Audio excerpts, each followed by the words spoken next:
Mantan Ketua Pengadilan Negeri Surabaya Rudi Suparmono diamankan oleh penyidik Kejaksaan Agung diduga terkait kasus suap vonis bebas Ronald Tanur. Adapun Rudi sebelumnya dikabarkan telah diamankan oleh penyidik dan dijemput dari Bandara Halim Perdana Kusuma, Jakarta, Selasa 14 Januari 2025 sore. Berdasarkan pantauan tribunnews.com, Rudi tampak tiba di Gedung Kartika Kejagung menggunakan mobil Hiace berwarna putih sekira pukul 17.28 waktu Indonesia Barat.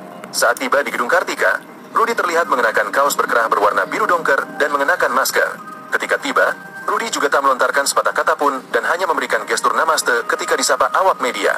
Terkait hal ini, Kepala Pusat Penerangan Hukum, Kapus Penkum, Kejaksaan Agung, Harli Siregar pun membenarkan bahwa yang digelandang oleh pihaknya ke Kejagung adalah Rudi Suparmono ex-ketua PN Surabaya. Ia mantan Ketua PN Surabaya, ucap Harli saat dikonfirmasi, Selasa, 14 Januari 2025. Meski begitu, Harli menjelaskan bahwa dalam kesempatan ini Rudi Suparmono masih berstatus sebagai saksi dalam perkara tersebut. Dia statusnya sebagai saksi, pungkasnya. Adapun terkait Rudi Suparmono sebelumnya, Kejaksaan Agung mengungkap bahwa mantan Ketua Pengadilan Negeri Surabaya disebut turut mendapat jatah suap terkait perkara vonis bebas Gregorius Ronald Tanur sebesar $20.000 Singapura. Kepala Pusat Penerangan Hukum, Kapus Penkum, Kejagung RI, Harli Siregar mengatakan, uang untuk ex-ketua PN Surabaya itu diberikan pengacara Lisa Rahmat melalui Hakim Rintuah Damani.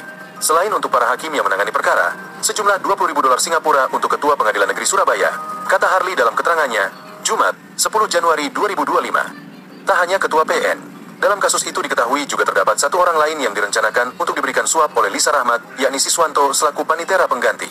Siswanto, kata Harli, mendapat jatah $10.000 Singapura dari Lisa Rahmat.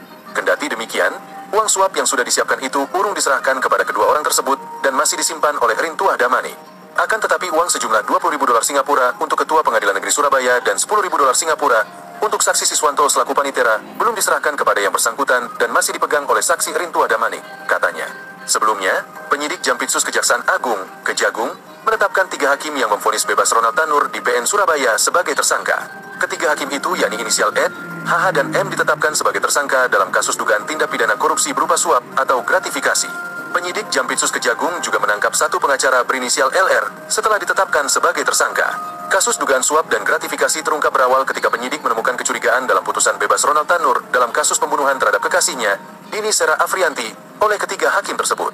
Penyidik menemukan adanya indikasi yang kuat bahwa pembebasan atas terdakwa Ronald Tanur tersebut diduga Ed, HH, dan M menerima suap atau gratifikasi dari pengacara LR, kata Direktur Penyidikan pada Jampitsus Abdul Kohar dalam keterangan di kantornya beberapa waktu lalu.